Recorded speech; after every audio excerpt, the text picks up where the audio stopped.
406.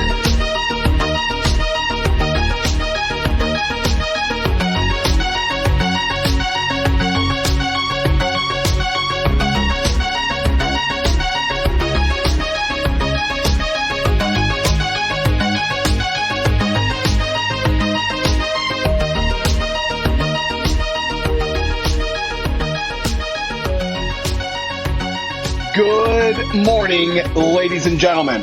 My name is Chewie, and this is the 411 from 406. Hope everybody is doing well. It has been quite a while, actually, since we've had an episode here on the feed. The last time we got together, I believe, it's been a couple weeks now. Pip and I were talking about our all-time favorite cop movies, which was a super enjoyable experience.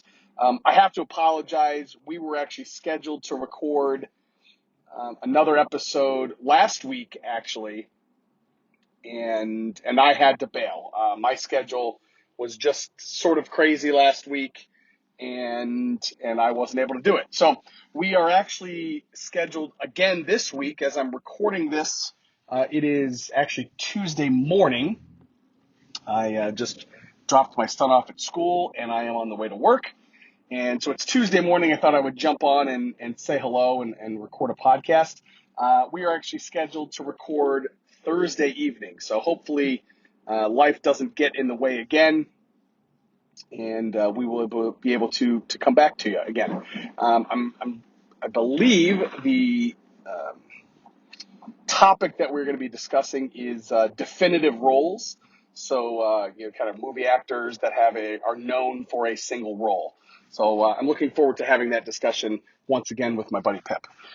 Let's see. On Sunday evening, I watched the WWE pay-per-view Extreme Rules. I have to be honest with you. I won't say my love for professional wrestling, but I will say my intrigue or my level of excitement. My level of excitement for professional wrestling has been waning, and I don't know if that is because I'm getting older. I don't know if it's because the product isn't very good. I don't know if that there's just kind of too much shit going on in life. I'm not quite sure. Like as an example, I can't tell you the last time I watched an episode of Raw. It's been forever. Now, I will preface all of this by saying, I do not watch AEW. I do not watch any other wrestling promotion other than WWE. I recognize that AEW specifically is on fire right now. They have been signing people left and right. People have been leaving WWE and going to AEW. Really, really big names. Daniel Bryan and Bray Wyatt, and there's a slew of huge names over there. So I guess when I'm talking about professional wrestling, I'm specifically referring to WWE in my comments.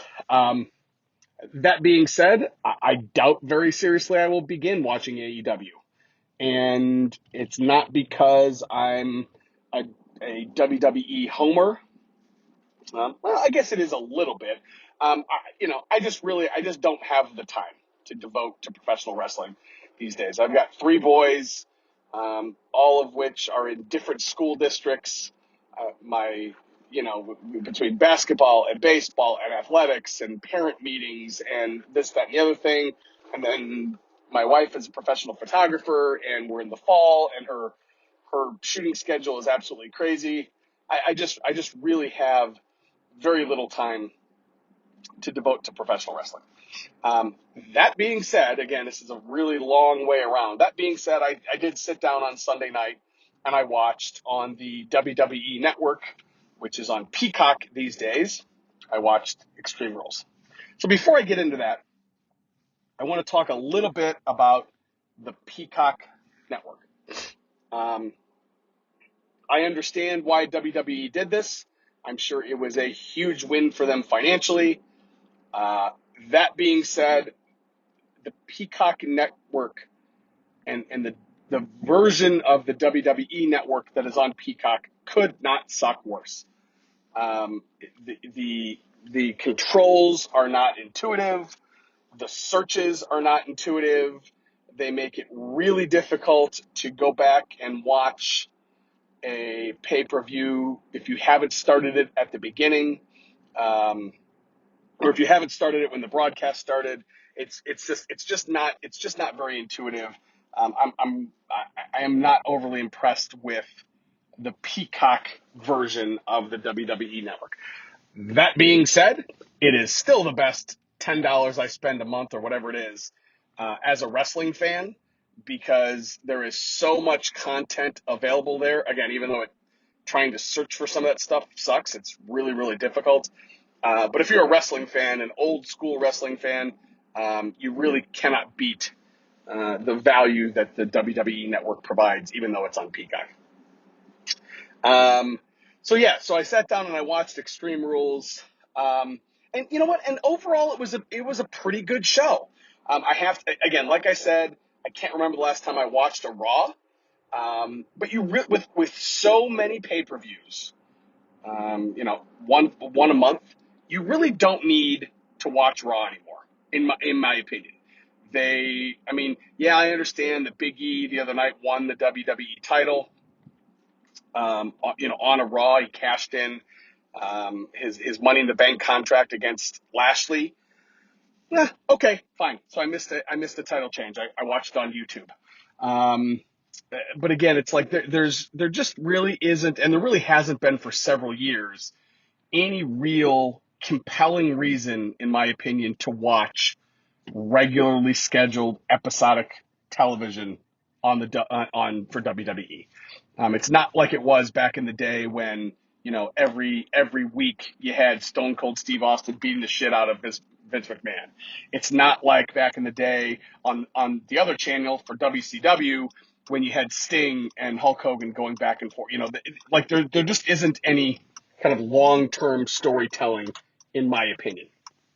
I don't know. Maybe that's part of the reason that my excitement for professional wrestling, at least episodically, has been waning over the years. So anyways, we sat down and watched the pay-per-view the other night, and like I said, overall, I think it was a pretty good show.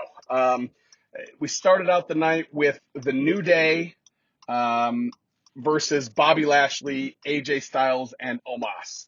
No matter how many times I see Omos, this dude he's massive. He's not very good as a professional wrestler, but he is, especially standing next to AJ Styles. It looks like a kid and his dad. But Omos is just a mountain of a man. He really does remind me of believe it or not, larger version of the Giant Gonzalez. Remember Giant Gonzalez came to the ring wearing that stupid looking, like bodysuit with painted on muscles. Omos is a wider version of that dude, which is kind of scary. Overall, this was a pretty good match. I'm not a huge fan of tag team wrestling. At the end of the day, the New Day won the match. I think Big E ended up hitting his finisher on AJ Styles. I'm sorry, on Lashley to score the win. So of course, Big E beats Lashley the week before on Raw for the title, and then of course they're kind of continuing that story.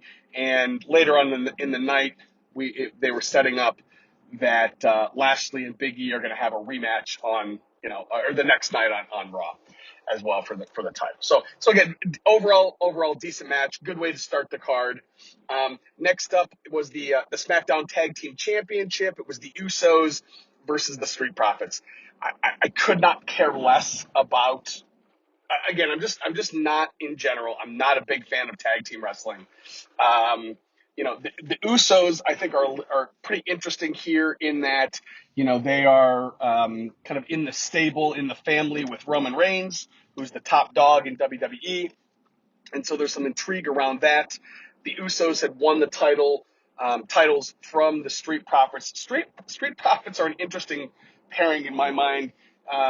There's you got one guy is kind of bigger, and the other guy is a little bit skinnier, and he is the high flyer. That dude, and again, I don't want to, I don't remember their names exactly, but the guy that is a high flyer is a machine, and some of the stuff that dude does, is really, really amazing. Um, that being said, again, tag wrestling is just kind of not my thing. The Usos did beat the Street Profits; they retained those titles. Again, decent little match. If you're a tag team wrestling fan, again, I'm just not. Um, Next up was the Raw Women's Championship. So this was Charlotte and Alexa Bliss. This was a weird one for me.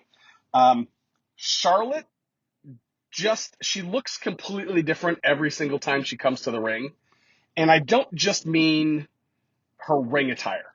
She looks like a different human being. If you look at Charlotte Flair now versus Charlotte Flair 2 years ago, 5 years ago, and God forbid 10 years ago. And I might have to do this. I might have to pull some pictures and put it on the web.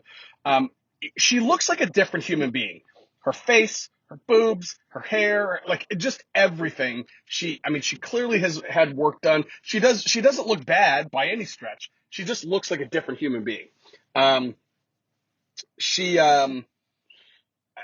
is clearly one of the best female professional wrestlers in history.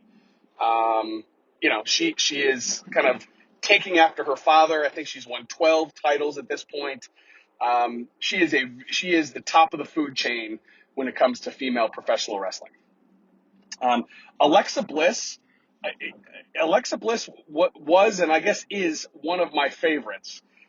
She's in kind of this weird phase right now where they had her paired with Bray Wyatt, and she went kind of the kind of weird, crazy goth version of Alexa Bliss. Again, she, with the face paint, and she was really kind of playing off the Fiend. Well, they let the Fiend go, and now she's kind of still stuck in this really weird version of Alexa Bliss, where she's got the black eyeliner and the black face paint and just all sorts of stuff.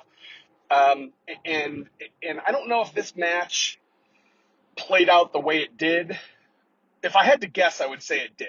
I'm guessing this match played out the way it did because they're going to take her off TV for a while, and maybe when they return her, she's going to be back to I'll call it the non-Fiend version of Alexa Bliss.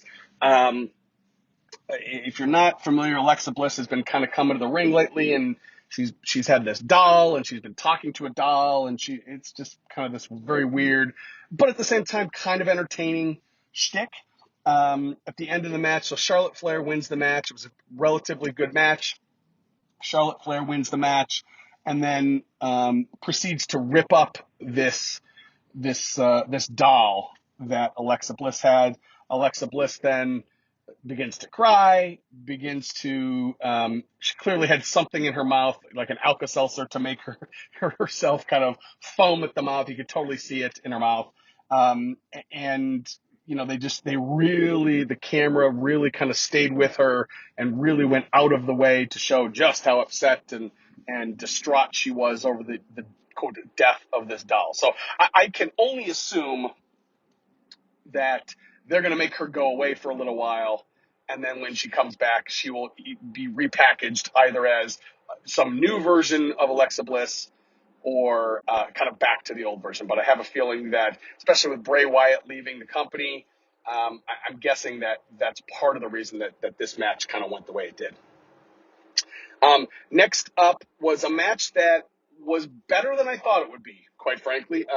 It was for the United States Championship. Damian Henry, the champion, was defending against Sheamus and Jeff Hardy. I say that it was better than I thought it would be because, quite frankly, I don't really like any of these guys. Sheamus, to me, has been doing the same Sheamus stick since he came into the company. Not that it's bad, but again, to me, it's just kind of boring. He's been doing the same thing literally almost the entire time he's been around. Jeff Hardy is an amazing high flyer. He does some really outstanding acrobatic things. Again, just not necessarily one of my favorite guys. Damian Priest is still a relatively young guy, has been doing some really, really good things and been getting a push, really, I guess, since WrestleMania, or I guess even before. But again, just not one of my favorites. But again, not I don't have anything bad to say about him, just not one of my favorites. That being said, this was a really pretty good match. All three of these guys worked really hard. I'm not a huge fan of tag wrestling, and I'm typically not a big fan of multi-way matches either. But this one was pretty good.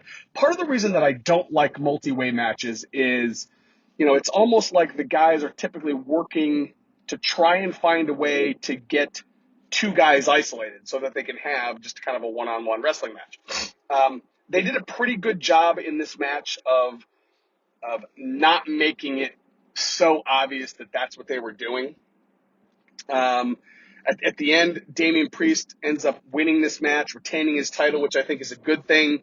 The finish was really, really good. A lot of big moves between all three guys, and Priest ended up getting a schoolboy on Sheamus, which again is kind of a quote cheap way to get it. But I like that because, Priest, even though he's the champion coming in here, he really is, in my mind at least, was kind of positioned as the underdog. And to have him get kind of a quote cheap win against Sheamus, I think really is a good idea to kind of compel that, move that story forward, let them get maybe one or two more matches out of that pairing, which I think will be very good. Next up is the SmackDown Women's Championship. Becky Lynch defending her title that she won in about 25 seconds against Bianca Belair at WrestleMania. That was a huge, I think, surprise to see her win, come back and win that title. No, not at WrestleMania. When was it? Was it at WrestleMania? Whenever it was, whenever Becky Lynch returned and she won that title. Must have been, it was at SummerSlam. Sorry, SummerSlam. So I wasn't quite sure what to, how Becky Lynch would be here. Would she have some ring rust? Yes, she came back and she won a match, but it was only a less than a minute match. And sure enough, there was some of that here. I was interested that Becky Lynch was almost kind of wrestling as the heel here. And I guess that's, I don't know if that's quote attitude era, if that's kind of, channeling the Stone Cold character, hey, I'm the man, I'm going to do whatever I want. But it was interesting, and it was something that I really noticed, that she really was wrestling as the heel, and I was kind of shocked. The crowd was actually behind Bianca Belair more than I thought they would be. Aside from Becky's entrance, I think it's probably fair to say, I only watched it once, I think it's probably fair to say that Bianca probably got more cheers during the match than Becky did. That being said, this was a pretty good match all the way through. Again, a little bit of ring rust from Becky Lynch. No matter how many times I see it, I do not understand how Bianca Belair can wrestle with that hair. I just don't get it. And you know what? I have to say, I appreciate the fact that Becky Lynch pulled her hair multiple times during this match, because you know what? If you've got like a 4-foot piece of rope attached to somebody's head, God damn it, you're going to pull on it. And I appreciate the fact that Becky just didn't kind of ignore it. That was good. I'm really interested to see if and when Bianca Belair will put up her hair in a match, right? Where somebody will come out and cut that off. It wouldn't shock me if eventually that's what happens. I'm not suggesting that it'll happen, in this feud, but I think just with that being such a part of her persona, it wouldn't shock me that eventually that becomes part of the thing. So again, Becky Lynch ends up retaining the title here when Sasha Banks makes her return, comes to the ring, beats up Bianca Belair, and then Becky Lynch as well. Not a huge fan of a DQ finish, typically, but big fan of the fact that, Becky Lynch can't lose, or, presumably can't lose in her original title defense. And then, this keeps this keeps Bianca Belair up and coming, doesn't give her a loss or doesn't give her a clean loss. This is a pretty decent use of the DQ finish here. Last match of the night is the Universal Championship. It is Roman Reigns defending against the Demon version of Finn Balor. The Demon version has never lost a match in the WWE. I guess my initial response to that is, why does he ever wrestle as anything other than the Demon? That being said, the Demon lost this match. So this was the first loss of, quote, the Demon's career. I will say it was a really, really silly way for him to lose this match. So again, all of these matches are Extreme Rules, which means there are no rules. And so actually, it was a pretty good match. It was Roman Reigns continues to be one of my favorites. I loved him when he was a face. I love him now that he's a heel. I'm just a big fan of the Roman Reigns character. He works hard, and he's really kind of coming into his own as the tribal chief, the head of the table, whatever you want to call him. Big fan of Reigns. He's held the title now for 391 days, which I can only imagine they're going to continue to push that just for a really, really long time. I don't know if they're going to go all the way to Mania. I don't know if they'll go all the way to Mania next year, but I can foresee them really kind of working on, hey, he's held the title, he continues to hold the title forever and ever and ever. So again, it's an Extreme Rules match. The Usos come down, they get involved, they beat the shit out of Balor. Balor fights back. Towards the end of the match, everybody is laid out on the outside, and the Demon's music hits, and the smoke hits, and Finn Balor begins to kind of pulsate to the heartbeat of his music, which is kind of silly. He gets up. The smoke is going, tons and tons of smoke, and he throws Roman back in the ring, and he beats him up, and he's got him in position for his finisher, the coup de grace, which is where he just kind of jumps off the top rope and kind of double stomp down into the guy's chest. And Balor is standing on the top rope, and the top rope just breaks. It breaks, and Roman, I think, hit a spear, and that was it. And this was a really, really silly way for this to end. Are you telling me that the rope just randomly broke? Okay. I don't know. Maybe there's going to come out where there's going to be footage where they show Paul Heyman messing with the ropes and he broke the ropes on purpose. I guess that would make more sense in my mind. But if they're going to go with the rope just broke, just randomly, and that's how Roman Reigns held onto the title, that's kind of a bummer. I really hope that there's more to this story. I really hope that there's going to be more to this than the rope just broke. That being said, overall, other than that kind of that wonky finish, I thought it was a really good match. Balor was the original Universal Champion. It was the first Universal Champion. He never lost that title. So they were kind of playing on that a little bit.